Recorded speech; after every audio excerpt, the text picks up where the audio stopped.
tentang pengantar basis data. Baik,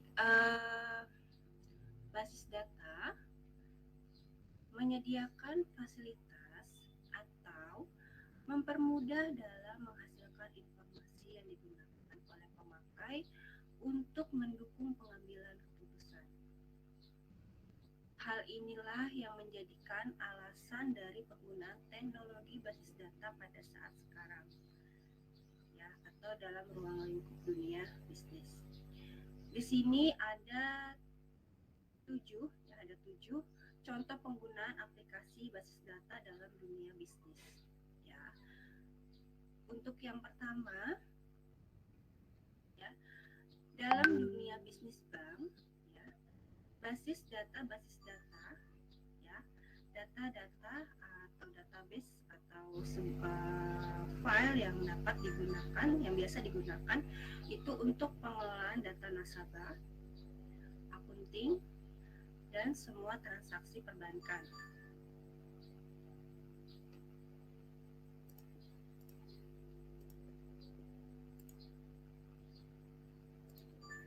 Kemudian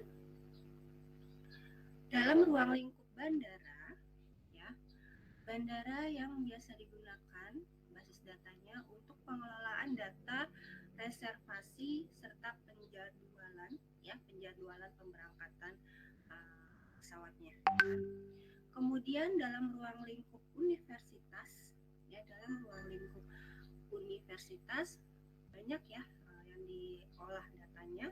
Di sini salah satu contohnya adalah pengelolaan pendaftaran atau alumni, ya, masih banyak contohnya. Kemudian untuk ruang lingkup penjualan, ya, ada pengelolaan data customer, pengelolaan data produk, sampai dengan transaksi penjualannya.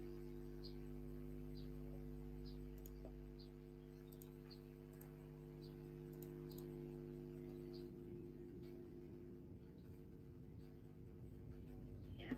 Kemudian pabrik itu penggunaan basis datanya untuk pengelolaan data produksi, persediaan barang, pemesanan, kemudian data agen, dan lain sebagainya. Untuk data kepegawaian, pengelolaan data karyawan, pengelolaan data gaji, pembayaran pajak, dan lain sebagainya. Kemudian untuk telekomunikasi, pengelolaan data tagihan, dan jumlah pulsa. Nah, di sini ada sistem pemrosesan file, ya. Oke, sistem pemrosesan file. Di sini ngambil contohnya dalam ruang lingkup universitas, ya, dalam ruang lingkup universitas, di mana ada sistem mahasiswa, lalu ada sistem mata kuliah, ya. Kemudian ada sebuah aplikasi program mahasiswa, ya, di sini. Kemudian ada program aplikasi mata kuliah.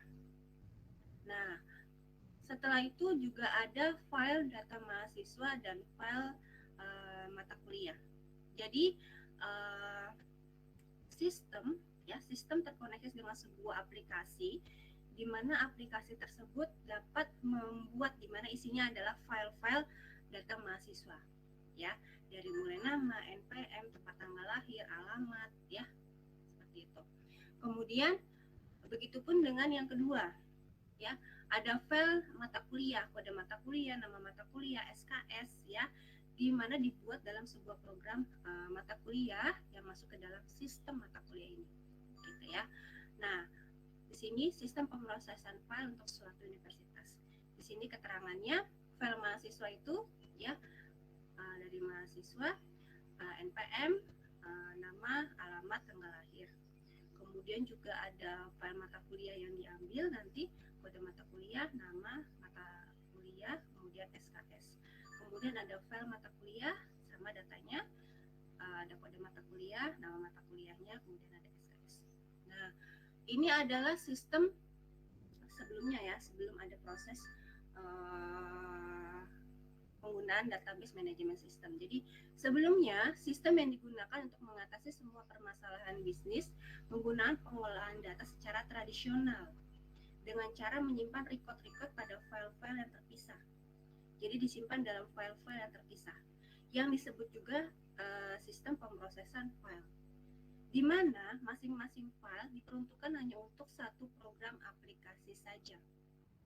Ya, satu file diperuntukkan hanya untuk satu program aplikasi saja.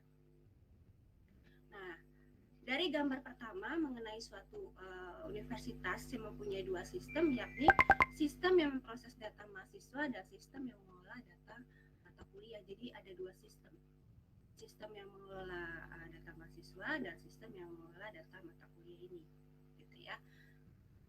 Nah, dari sistem tersebut ada banyak sekali kelemahan-kelemahannya.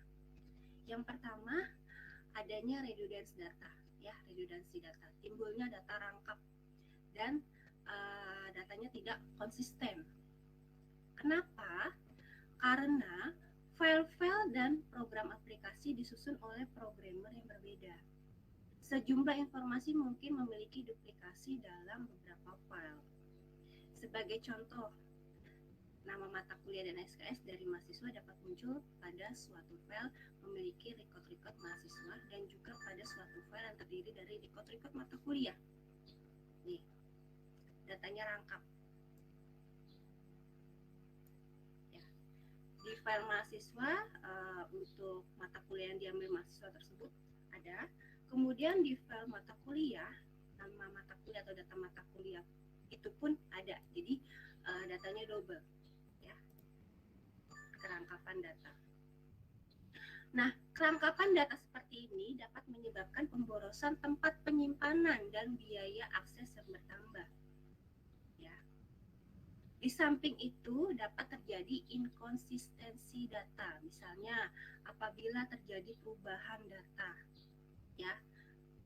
Misalnya yang diubah data dari file tadi mahasiswa, tapi di file mata kuliahnya tidak diubah, seperti itu. Ya, apabila terjadi perubahan jumlah SKS mata kuliah sebagai contoh, sedangkan perubahannya diperbaiki pada file mata kuliah dan tidak diperbaiki pada file mahasiswa.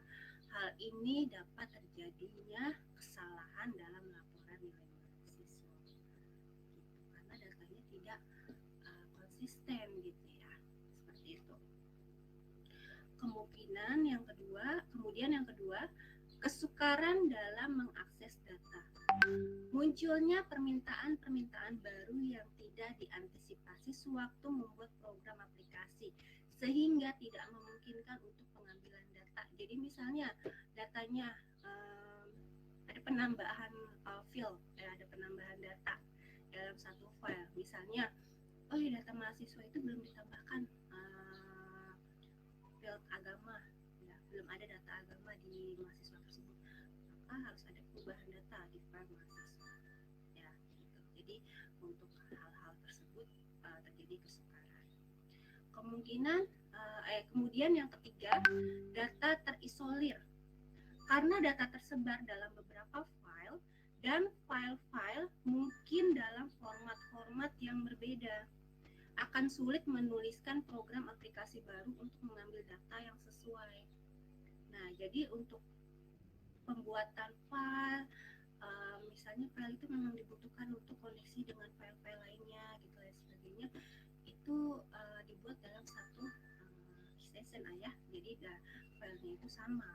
Jadi tidak nanti ketika sewaktu-waktu data itu tersebut diperlukan ya untuk koneksi data dengan data yang lain, bisa terkoneksi, ya. Jadi formatnya harus sama.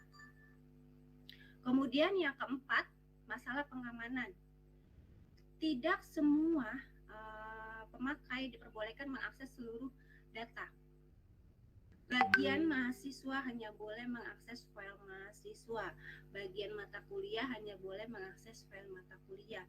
Tidak boleh mengakses file mahasiswa. Tetapi sejak program-program aplikasi ditambahkan secara ad hoc, maka sulit melaksanakan pengamanan seperti yang diharapkan. Jadinya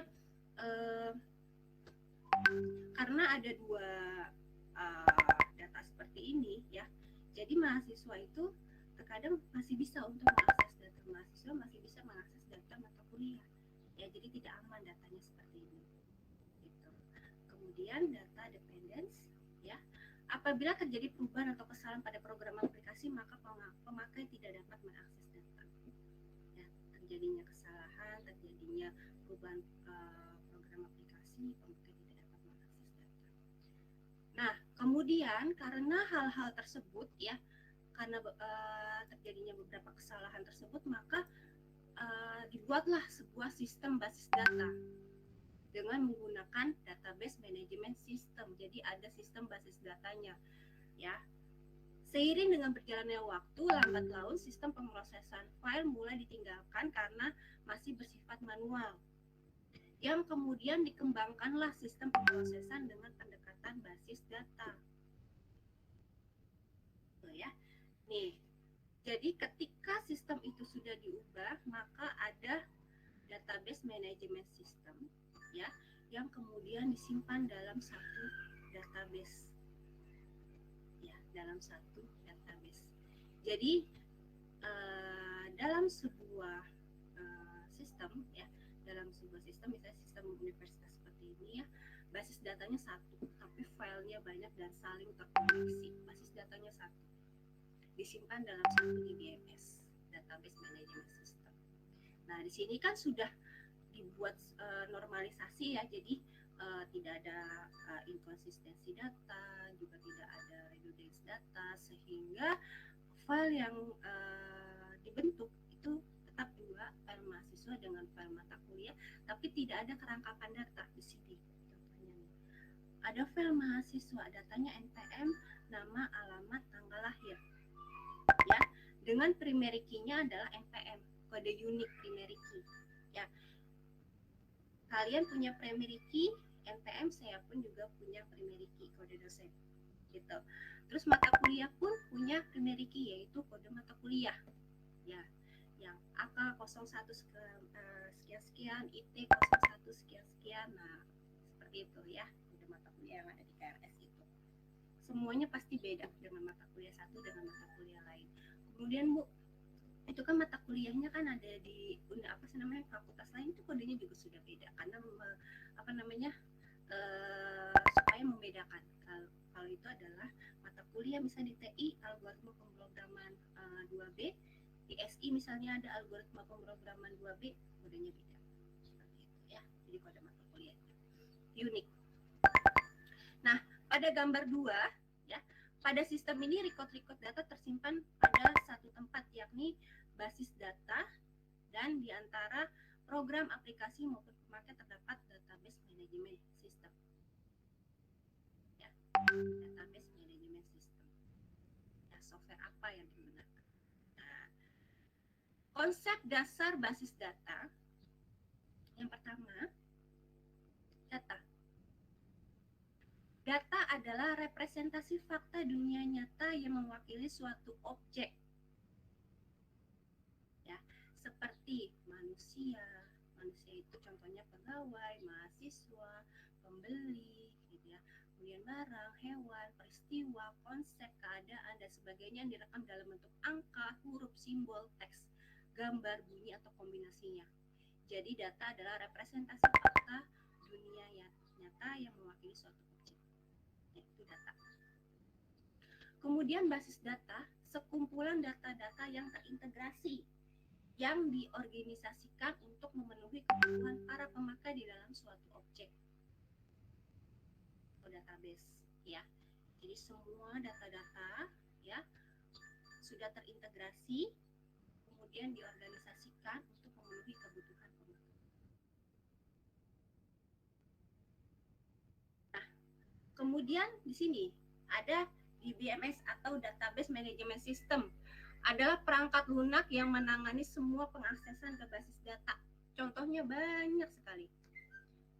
Bawaan dari Microsoft ada Microsoft Access. Kemudian mungkin kalian pernah dengar MySQL. Kemudian ada yang mungkin kenal PHP MyAdmin. Kemudian apalagi ya, DBase. Kemudian masih banyak lagi sih. Ya, itu yang biasa digunakan untuk pengelolaan basis data, yaitu dinamakan DBMS atau Database Management System atau software atau perangkat lunak ya yang digunakan. Kemudian sistem basis data terdiri dari basis data dan database management system. Ya, database sistem basis data yaitu terdiri dari basis data dan DBMS. Oke, mungkin nanti pas biasanya nih nanti kalau kalian penulisan ilmiah sidang atau mungkin nanti skripsi, kalian menangani atau membuat sebuah aplikasi di mana ada database-nya, kemudian dosen bertanya konsep dasarnya. Mungkin saya juga bertanya nih sama kalian yang bisa jawab, saya kasih nilai di atas. Bedanya data dengan file apa?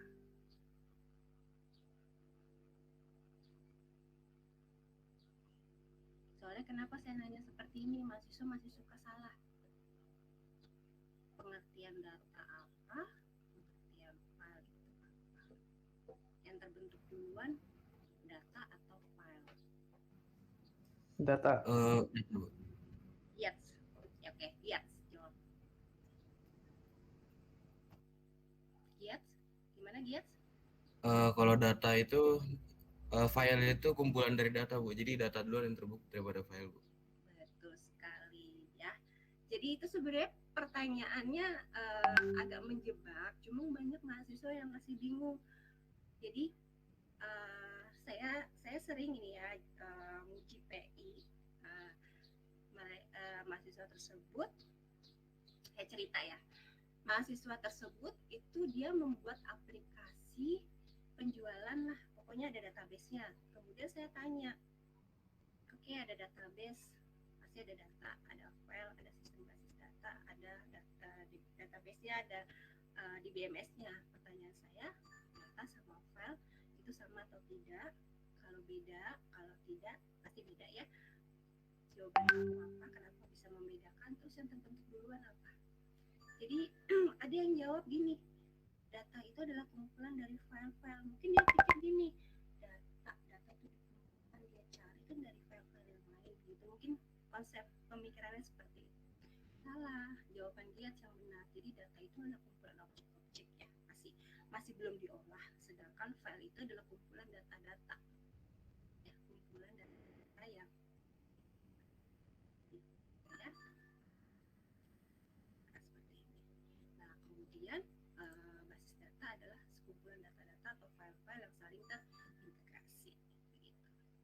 Nah, oke, kita lanjut ya. Oke, giat saya ini dulu, catat dulu namanya giat.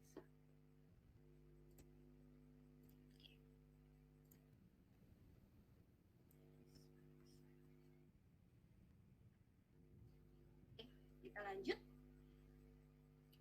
Nah, jadi di sini ada gambar di mana user atau pengguna dari basis datanya, ya pengguna dari database, dia menginput sebuah data ke dalam sebuah aplikasi database atau di BMS yang tadi.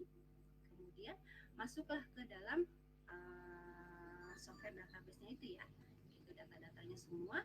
Kemudian masuk ke dalam sebuah database ya. Jadi user menginput data dalam sebuah aplikasi, masuk ke dalam database management system, di datanya itu semua terrecord, lalu tersimpan dalam sebuah database. Gitu. Nah, ada istilah-istilah dasar basis data. Ya, ada enterprise, ya, suatu bentuk organisasi. Jadi organisasinya, contohnya yang tadi di halaman yang sebelumnya ada bank, ada universitas, kemudian ada bandara ya tadi ya, seperti itu ada. Jadi di sini contohnya ada bank, universitas, rumah sakit, pabrik dan lain sebagainya. Data yang disimpan dalam basis data merupakan data operasional dari suatu enterprise. Jadi data operasional atau data-data yang akan diolah dalam sebuah enterprise tersebut ya. Contoh data operasional ada data keuangan, data mahasiswa, data pasien. Dari universitas ada data mahasiswa, data dosen, data mata kuliah gitu ya. Nah, contoh data operasional. Kemudian ada entitas. Suatu objek yang dapat dibedakan dari lainnya yang dapat diwujudkan dalam basis data. Ya, objeknya. Contoh entitas dalam lingkungan bank itu ada nasabah, kemudian ada bentuk simpanan, kemudian tabungan simpanan sama atau deposito dan sebagainya. Contoh entitas dalam lingkungan universitas terdiri dari mahasiswa, mata kuliah.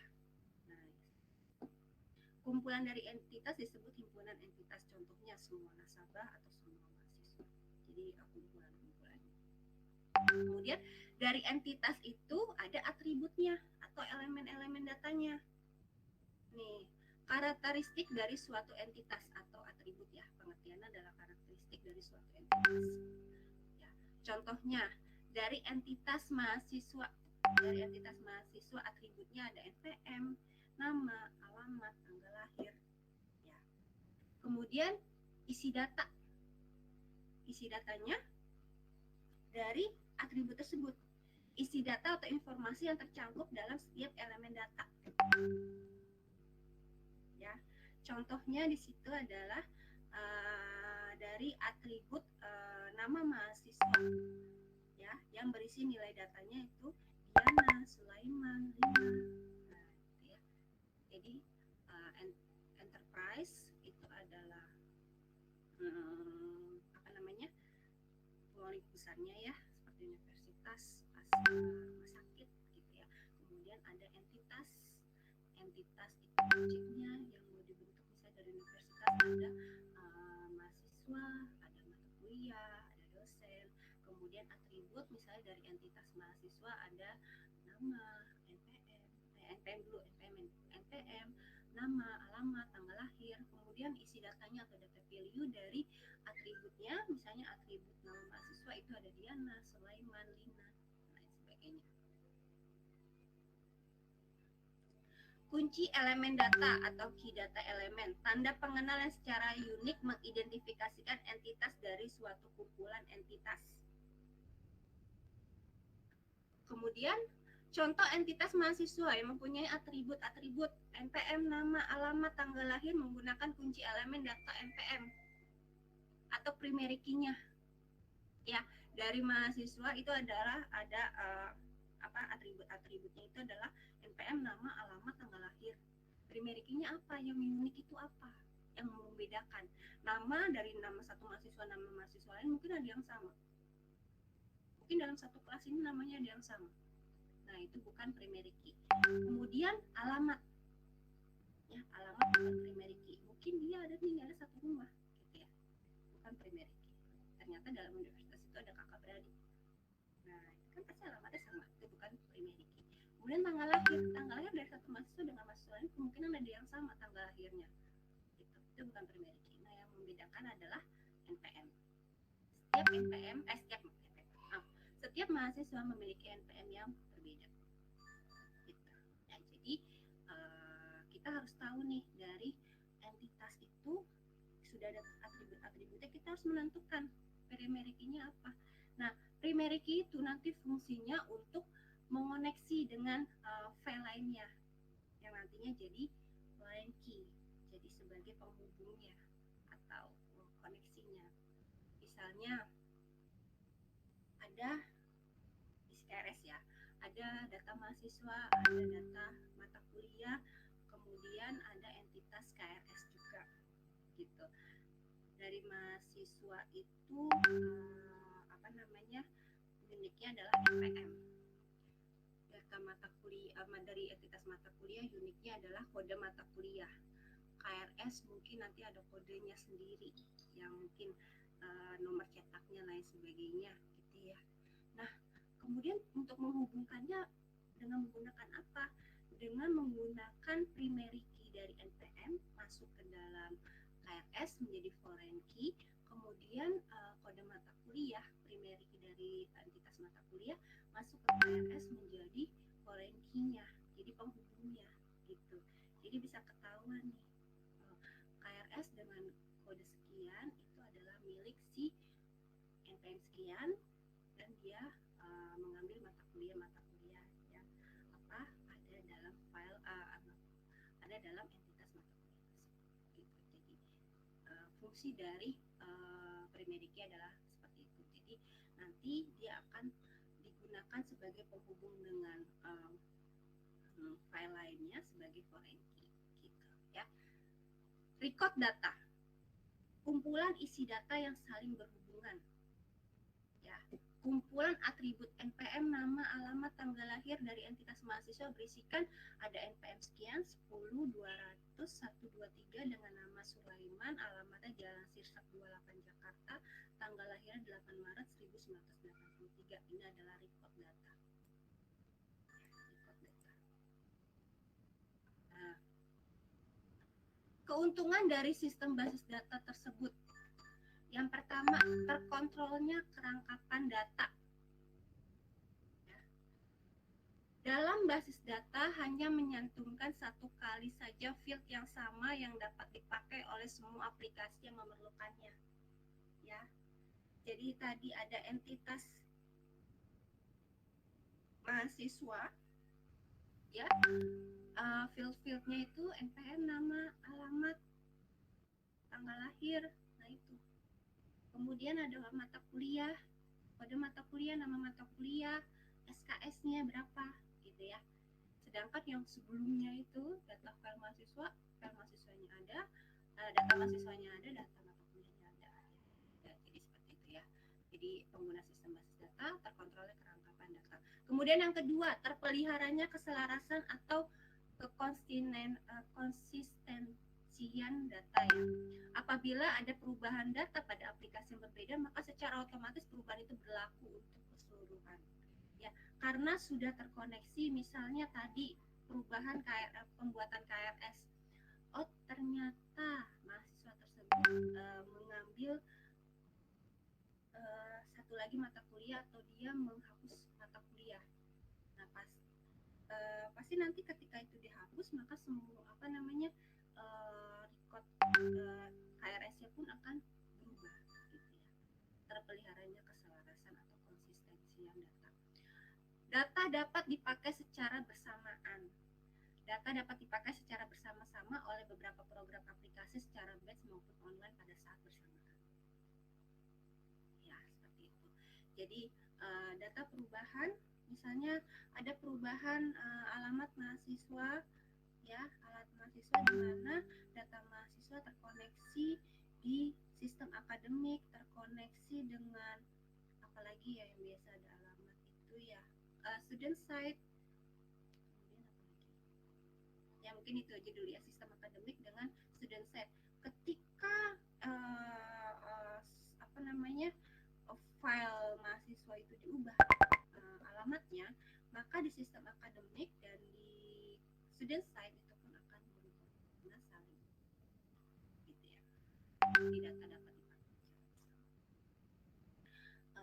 Begitupun contoh untuk yang kedua. Dapat diterapkan standarisasi untuk yang keempat.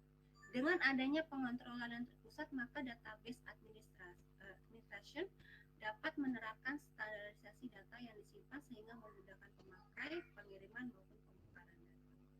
Ya. Kemudian yang kelima, keamanan dapat terjamin. Yang EBA atau database administration dapat memberikan batasan-batasan pengaksesan data, misalnya dengan memberikan password dan pemberian hak akses bagi pemakai untuk merubah, mendelete, menyisipkan, ya, untuk memberikan hak akses dan sebagainya. Kemudian yang keenam, terpeliharanya integritas data. Jika kerangkapan data dikontrol dan konsistensi data dapat dijaga, maka data menjadi aman. Ya, data menjadi aman.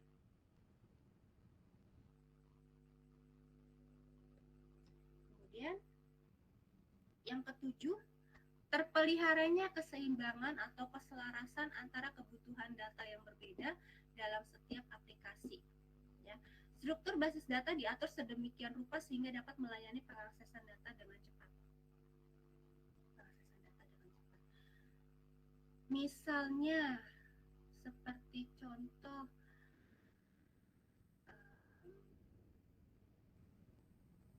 ini deh, ujian utama misalnya, banyak sekali yang mahasiswa yang bertanya pada saat login, banyak sekali yang bertanya itu mengenai kode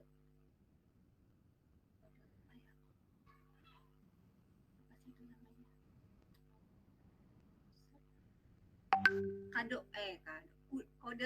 Kode untuk membuka mata kuliah ujiannya gitu. Jadi mereka tuh sebagian besar yang bertanya itu kenapa ini tidak bisa dibuka ujiannya. Terus coba di login menggunakan user passwordnya itu kodenya, kode mata kuliahnya itu kode mata kuliah untuk ujiannya, bukan kode mata kuliahnya. Dan mereka kebanyakan membukanya itu mungkin pelajaran untuk kamu ya, kalian ya, karena kalian waktu semester lalu kan belum ujian utama, nanti baru ujian utama semester ini. Jadi di situ di kartu ujian utama itu ada kode mata kuliah, kemudian nama mata kuliahnya, kemudian waktu ujiannya. Di sebelah paling kanan itu ada kode akses mata kuliah tersebut. Nah, mahasiswa kebanyakan ya menginput adalah kode mata kuliah.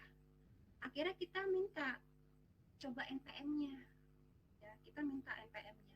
NPM-nya berapa kita input, terus saya kembali tanya, yang kamu masukkan kode yang mana? Kode mata kuliah. Salah, bukan itu. Yang dimasukkan adalah kode misalnya UAS 000 berapa gitu ya, atau UU 000 berapa, itu saya lupa ujian utama atau UAS gitu, sepertinya itu UAS deh ya, seperti itu. Oh, pas dia masukkan passwordnya ternyata benar gitu ya. Nah, jadi kenapa bisa dikatakan terpeliharanya keseimbangan keselarasan antara kebutuhan data yang berbeda dalam setiap aplikasi? Contohnya seperti itu gitu. Jadi ketika ada pertanyaan ini apa ya passwordnya atau apa saya lupa, kita tinggal minta aja data data kode unik ya, kode unik mahasiswa itu adalah NPM, kita minta NPM-nya. Jadi setelah itu semua data terbuka, kita tinggal cari ya kebutuhannya apa gitu. Untuk aplikasi ini misalnya, untuk aplikasi ujian kebutuhannya apa yang dia butuhkan. Oke, ini ada kebutuhannya, maka kita berikan, dia bisa akses gitu. Nah, kemudian yang ke-8, data independence atau kemandirian data dapat digunakan untuk bermacam-macam program aplikasi tanpa harus merubah format data yang sudah ada. Ya, misalnya kalian menggunakan di BMS-nya adalah Microsoft Access. Terus kalian diminta untuk membuat sebuah laporan, di mana laporan tersebut ada datanya, data yang kalian input dalam Microsoft Access. Kalian tinggal koneksikan saja dengan satu software ya, misalnya Java atau mungkin Crystal Report dan sebagainya. Kalian tinggal koneksikan lalu terbentuklah laporan ya. Jadi koneksi antara satu file dengan database gitu ya. Seperti contoh semester lalu kalian belajar Java ya, mungkin dosennya bukan saya, belajar Java itu ada materi file stream. Nah, ada materi file stream di mana, masih ingat ya, waktu Java ada materi file stream di mana file stream itu adalah mengoneksikan sebuah aplikasi Java dengan sebuah database atau sebuah file. Ya, sebagai contoh kita ambil database. Jadi kalian buat sebuah tampilan dengan menggunakan Java, kemudian koneksikan dengan database yang ada. Jadi untuk membaca data dari database tersebut, kemudian tampil di program Java, bisa ya. Jadi waktu itu materinya di Java dengan file stream. Jadi bisa digunakan di berbagai macam aplikasi. Ya, gitu. Oke, aduh, saya harus baca lagi nih file streamnya Java apa ya, gitu. Ya. Kalian belajar ya waktu semester 1 ya. Oke. Kelemahan sistem basis data memerlukan tenaga spesialis. Nah, ketika datanya tersebut ada kerusakan atau ada masalah, nah pasti butuh tenaga spesialisnya atau DBA-nya misalnya seperti itu contohnya ya, memerlukan tenaga spesialis. Kemudian datanya itu mungkin bisa lebih kompleks ya, karena dia bisa mengoneksikan dengan dengan macam-macam file gitu ya, banyak sekali, jadi kompleks, memerlukan tempat yang besar ya, karena datanya yang sangat banyak, file-file yang sangat banyak, jadi tempat penyimpanannya pun harus besar. Kemudian untuk proses perbaikannya jika ada kesalahan memang agak mahal ya gitu. Jika memang ruang lingkupnya besar ya, seperti misalnya dalam database enterprise-nya adalah universitas, ketika satu user maka untuk biaya perbaikan juga mahal ya. Kemudian pengguna basis data, yang pertama ada sistem engineer, tenaga ahli yang bertanggung jawab atas pemasangan sistem basis data dan juga mengadakan peningkatan dan pelaporan kesalahan dari sistem tersebut kepada pihak. Kemudian ada database administrator, tenaga ahli yang mempunyai tugas untuk mengontrol sistem basis data secara keseluruhan, meramalkan kebutuhan akan sistem basis data, merencanakannya dan mengaturnya. Nah, di sini ada tugas-tugas dari DBA-nya, mengontrol DBMS, software-softwarenya, kemudian memonitor siapa yang mendapatkan hak aksesnya itu siapa saja, karena tidak boleh semua, kalau bisa sangat berbahaya kalau semuanya. Kemudian mengatur pemakaian basis datanya, memeriksa security, integrity, recovery, dan konkurensinya. Program utilitas yang digunakan oleh DBA ada loading routiness, membangun versi utama dari basis data tersebut. Kemudian reorganisasi routiness, mengatur atau mengorganisasikan kembali basis data. Kemudian ada journaling routiness, mencatat semua operasi pemakaian basis data, itu masih banyak ya. Terus menempatkan kembali data yang sebelumnya terjadi kerusakan untuk recovery, dan statistical analysis, membantu memonitor kehandalan sistem. Jadi mulai dari pemakaian, security, sampai dengan memonitor semua adalah tugas dari database administrator. Kemudian end user kita ya. Ada beberapa jenis tipe pemakai terhadap suatu sistem basis data yang dapat dibedakan berdasarkan cara mereka berinteraksi terhadap sistem. Ada programmer aplikasi, ya, pemakai yang terintegrasi dengan basis data yang dapat menggunakan manipulasi seperti data manipulasi language atau DML ya, itu bisa update, insert, delete, dan sebagainya, yang disertakan dalam program yang ditulis dalam bahasa pemrograman induk, seperti bisa menggunakan bahasa C, Pascal, COBOL, dan lain sebagainya. Kemudian ada pemakai mahir, pemakai yang berintegrasi dengan sistem tanpa menulis modul program. Mereka menyatakan query untuk akses data dengan bahasa query yang disediakan oleh suatu database. Kemudian ada pemakai umum, pemakai yang berinteraksi dengan sistem basis data melalui pemanggilan satu program aplikasi permanen yang telah ditulis. Kemudian ada pemakai khusus yang menulis aplikasi basis data non-konvensional tetapi untuk keperluan-keperluan khusus seperti aplikasi artificial intelligence ya.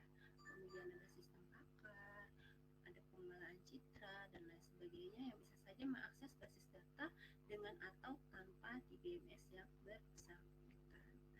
Baik, alhamdulillah materinya sudah selesai untuk 1IA 17. Apakah ada pertanyaan?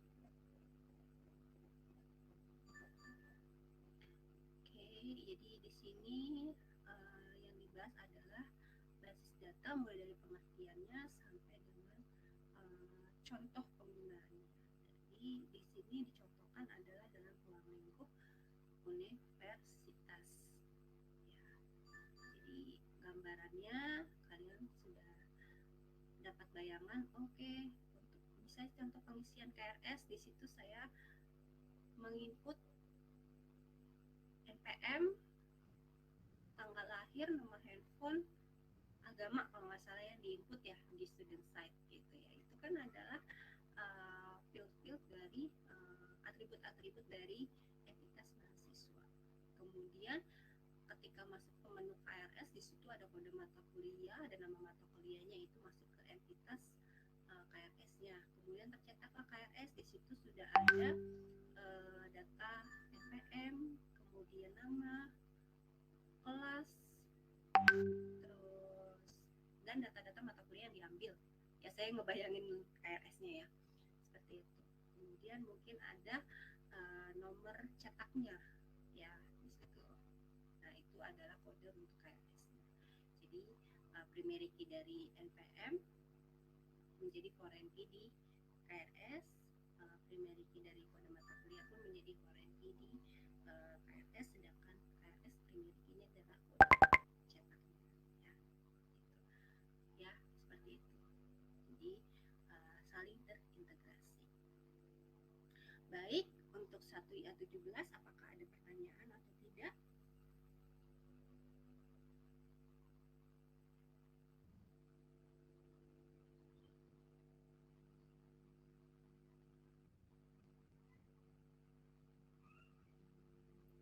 Sepertinya tidak ada. Seperti tidak ada. Baik. Kalau tidak ada, saya kasih tugas ya. Nanti dikirimnya ke email saya. Jadi dikumpulkan saja dalam satu mahasiswa. Misalnya dikumpulkan ke Alif, ketua kelasnya Alif ya. Nanti dikumpulkan ke Alif. Nanti Alif tolong di RAR ya, di zip. Nanti baru dikumpulkan ke saya. Nanti nama file zipnya, untuk nama file tugasnya adalah tugas 1_npm_nama ya. Kemudian untuk nama RAR-nya, zip-nya itu tugas 1 gitu aja ya. Tugas 1 mata kuliahnya apa sih? Kuliahnya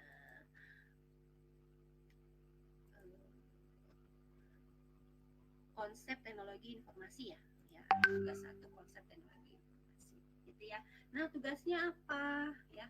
Nah di sini kan ada enterprise banyak nih, ada bank, ada bandara, ada universitas, penjualan, pabrik, kepegawaian, dan telekomunikasi. Nah kalian buat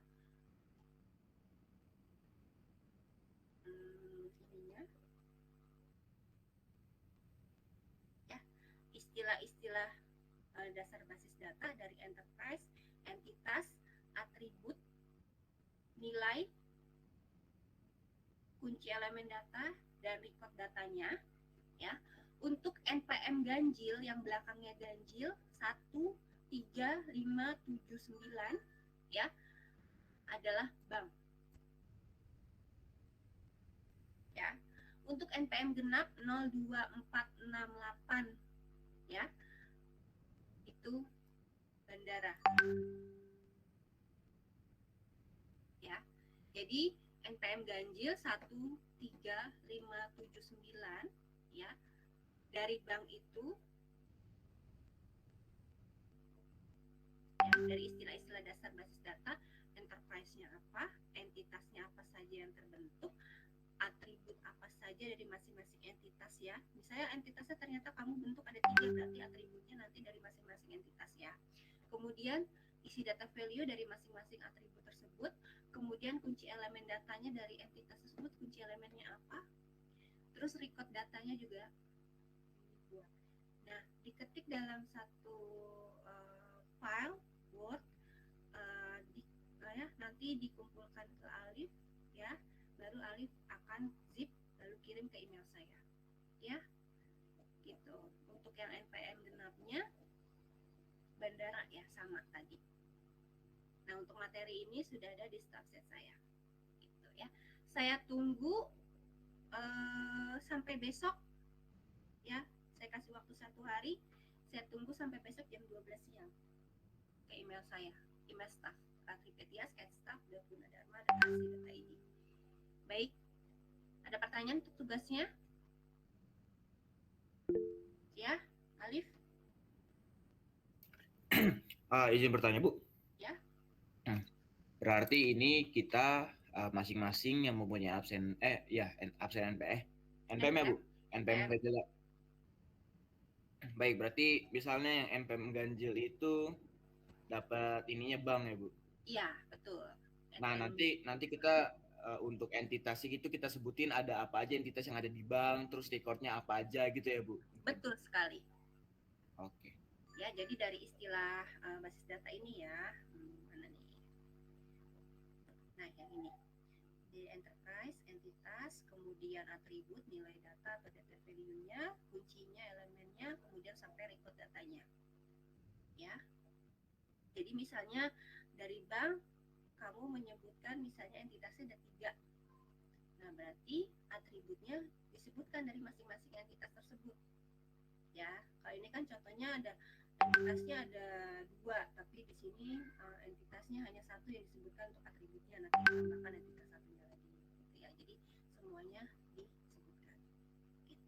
Ya, Alif ya. Dan rekan-rekan Satria 17. Izin ini Bu, Iya, Farhan. untuk mekanisme pengumpulan tugas boleh minta kelonggaran nggak ya Bu? Jadi 2 hari. Kenapa memang Farhan? Mungkin ada banyak tugas lain gitu Bu. Oh gitu, baik deh kalau gitu. Besok juga ada UGTV soalnya. Oh, setiap Selasa ya? Baik Iya, Bu. deh kalau seperti itu, saya tidak mempersulit. Oke, saya tunggu sampai Rabu berarti ya? 2 hari ya, Rabu ya. Iya, siap Bu. Oke, Rabu jam 12 Gimana, siang. Bu? Nggak apa-apa. Saya ngerti. Oke, kalian luring Kak? Dapat luring kan? Algoritma ya. Ya Bu, dapat 2 hari. Saya juga Iya, melihat Rabu. hari apa? Rabu sama Kamis. Oh, mata kuliahnya apa saja yang luring?